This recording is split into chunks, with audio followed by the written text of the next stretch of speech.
Mga kapatid, babasahin natin ang paksa ng ating leksyon.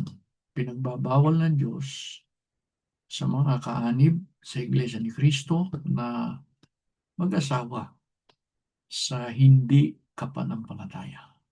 Ang leksyong ito ay maaring makapanakit ng kalooban ng iba. Maaari nilang isipin na ito ay isang uri ng diskriminasyon sapagkat ang mga kaanib sa Iglesia ni Cristo ay hindi po pinapayagang mag-asawa sa hindi kaanib sa iglesia o sa mga kabilang sa ibang relihiyon.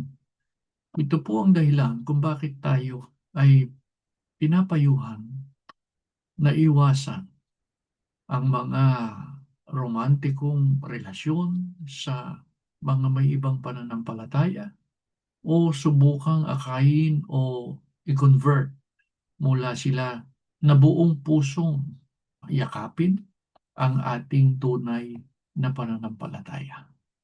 Dumako tayo sa unang bilang, mga kapatid.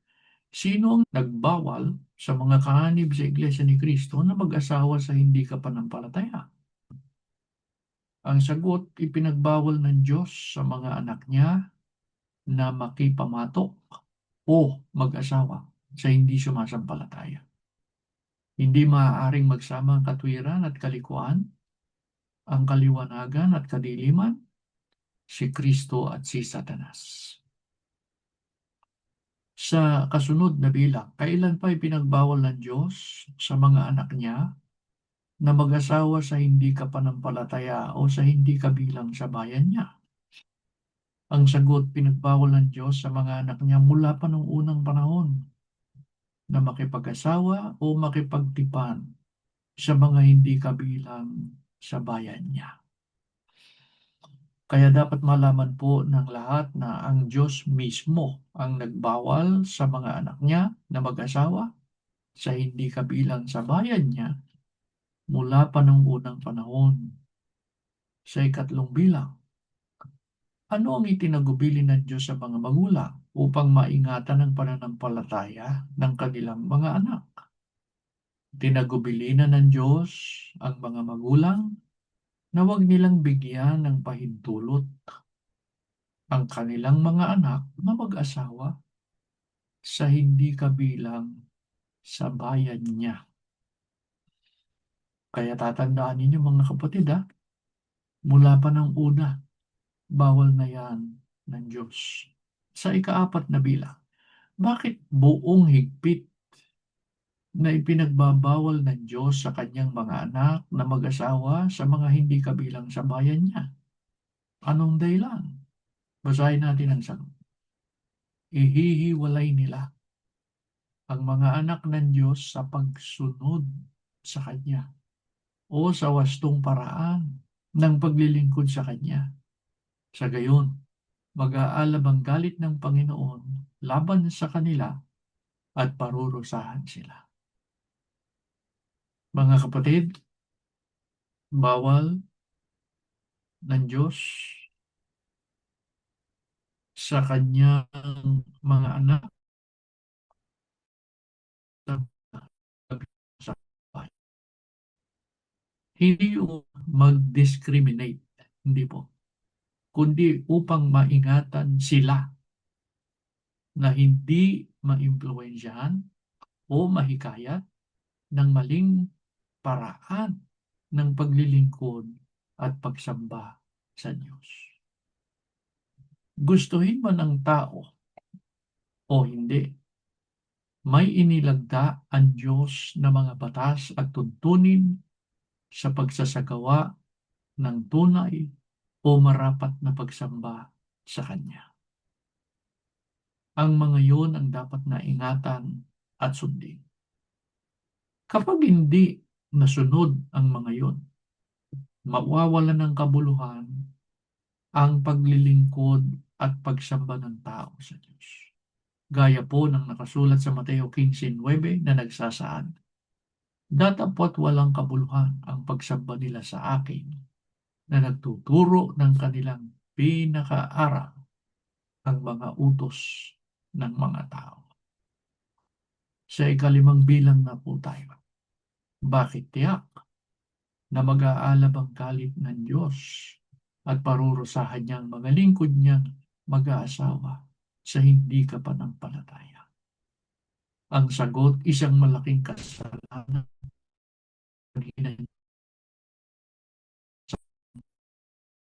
nga hindi kabilang sa bayan niya. Kaya hindi po maliit na kasalanan yung pag-aasawa sa hindi kapanampalataya. Kundi batay sa ating binasa, ito'y malaking kasalanan sa paningin ng Diyos. Kaya, sa ika-6 na bilang, ano ang dapat gawin ng isang lingkod ng Diyos na nagbabalak makipagtipan at pumasok sa buhay may asawa?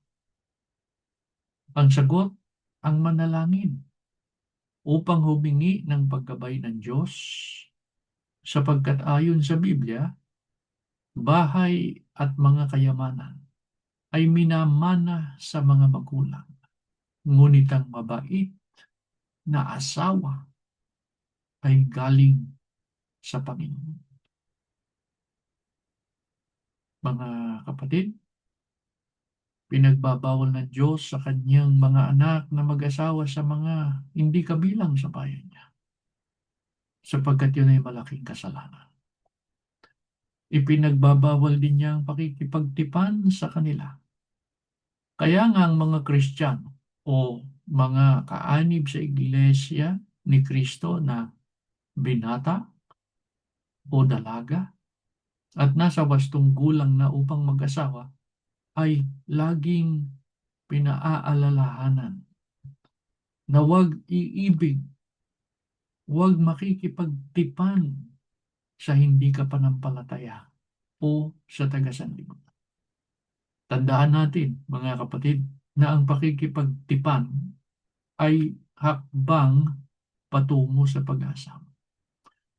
Kaya, dapat sa pakikipagtipan pa lang ay masang-ayon na sa aral o kalooban ng Diyos. Sa makatwid, hindi dapat magdamdam, magalit ang mga anak, lalong hindi dapat maghimagsik laban sa mga magulang kung sila'y pinapayuhan o itinutuwid sa maling mga hakbang sa pagpasok nila sa buhay may asawa. Bawal din ng Diyos ang pagtatanan o pag-aasawa ng hindi sinasangguni sa mga magulang. Bakit? Sa kasunod na bilang. Bakit masama ang pagtatanan o ang hindi pagsangguni o hindi pagpapaalam sa mga magulang kung nais na nilang mag-asawa? Ito po ang sagot. Tahasang paglabag yon sa utos ng Diyos na igalang ang ama at ang ina o ang mga magulang. Pagka magtatanan kasi, hindi talaga nagpapaalam yan sa magulang. Yung hindi pagpapaalam sa magulang ay isang paraan ng hindi paggalang sa magulang. Mga kapatid, dapat niyong maunawaan na ang aral sa Biblia, galang,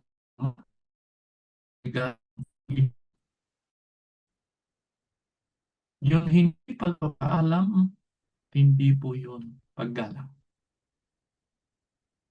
Kaya sa ika-8 bilang, kaano kasama na hindi igalang ng anak ang kanyang mga magulang?